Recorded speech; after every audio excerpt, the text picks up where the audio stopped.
Tuffy Knight had this to say after the game: "We got a shock." We were surprised from the first play. They were more powerful, they hit harder, they were stronger, and they were bigger. And Dolan's passes, they were amazing. One thing that always happens when you have a first-class team is that surprises occur. Scouting reports, in some respects, had been spot on. Scoring leader Brule, on the stage here, had carried a ball for 172 yards and 33 carries, even though he was held to a paltry 2 touchdowns, far below his season average of 20 points a game. Dartmouth native Terry Arneson had chipped in his expected touchdown, but the guy who surprised the scouts and ended up the player of the game was the Bull founder's son, Terry Gorman, who chose the right time to pull it all together. Gorman played all 60 minutes, offensively catching 6 of Dolan's passes for 131 yards, 3 of which he turned into touchdowns, and defensively knocking down 3 Waterloo passes and intercepting 2 others. Loney described his day well when he said Gorman had the game of his life. Scoring leader Brule said it for all of them when a reporter overheard him shouting across the locker room, "Not bad for the weak sisters in the Maritimes, eh?" The team arrived home late Monday night, but it didn't lessen the tumultuous welcome the X-Men received. They were met by thousands of students and townspeople alike, whose shouts and car horns woke up the very few who had the nerve to stay at home while every other Antiganisher worth his salt was out celebrating. They were led back to the university by the town police cars and fire trucks. In this welcoming speech, University President McClellan told them, "You're true champions and a tremendous credit to this university." We might add tonight that you gentlemen have proved to be a tremendous credit to this province as well.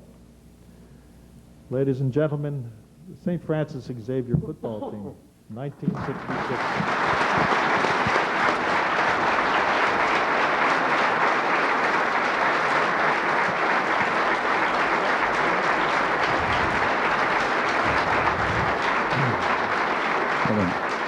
Would the rest of the team please come down front?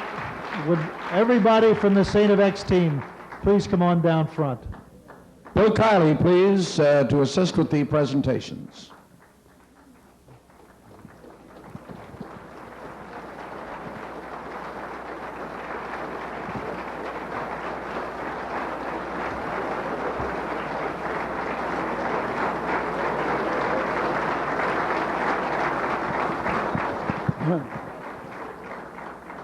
Ladies and gentlemen, I think what we ought to do right now, many of these players have come from very distant points to be with us here tonight.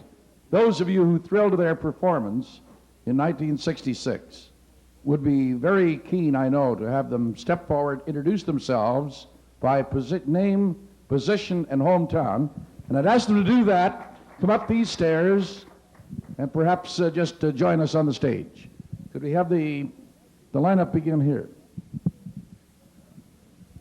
Walter Straps, originally from Montreal, and I'm living in Antigonish County, and I've been there for 28 years now. Convert. Skip Corrigan from Ottawa, and I'm still living in Ottawa. We're working on you, Skip.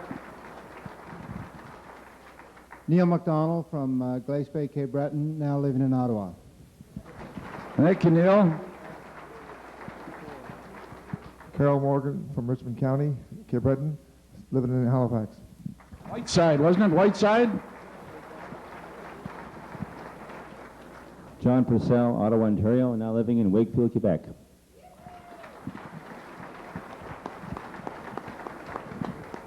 Phil Hughes, originally from Randolph, Massachusetts, living in Antigonish. God bless it.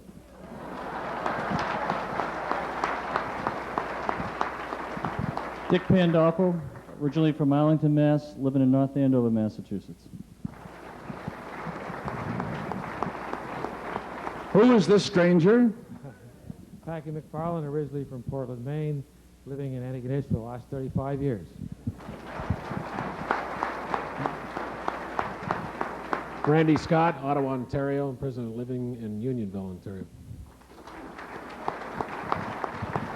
Tass O'Meara, living in Ottawa.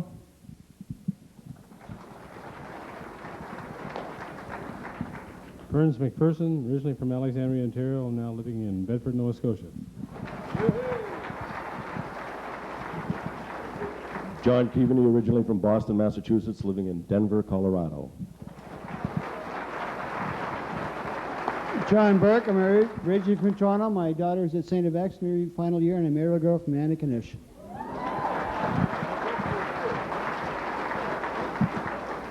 Ted Goodwin from Lachine, Quebec. I presently live in Trenton, Ontario. Johnny Pike, originally from England and now living in Antigonish.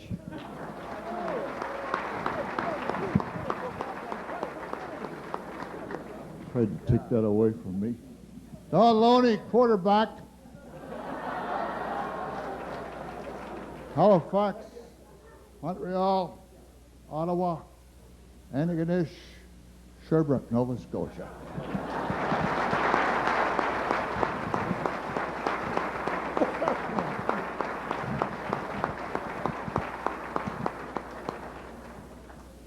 Has anything changed with the old coach over the years, Paul?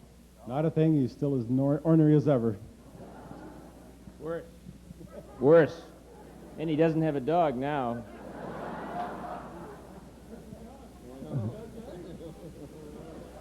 What do you remember about that season, other than the crowning glory when you won the game that you had to win, the last game of the year? What about putting that team the way it came together? I think from the beginning of the year when I think our loss to Queens sort of brought us into reality, and how the coaches put together the team from there on in, and how we all came together, I think, on the train, which was probably the best thing that ever happened to us going into Toronto. And as you said, putting it all together in Toronto. Do you remember how many yards you gained that year, Mr. Brule? No idea. No, I really don't. Anybody remember? I can only say we remember the yards he didn't gain when he missed the holes that we made for him.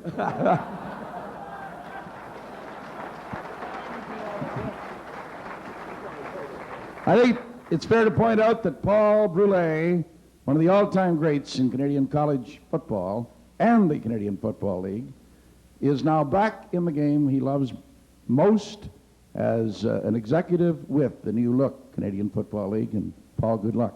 Thank you very much. That's great. Jimmy Shea, ladies and gentlemen, champions all, the STFX football team 1966. Thanks, guys.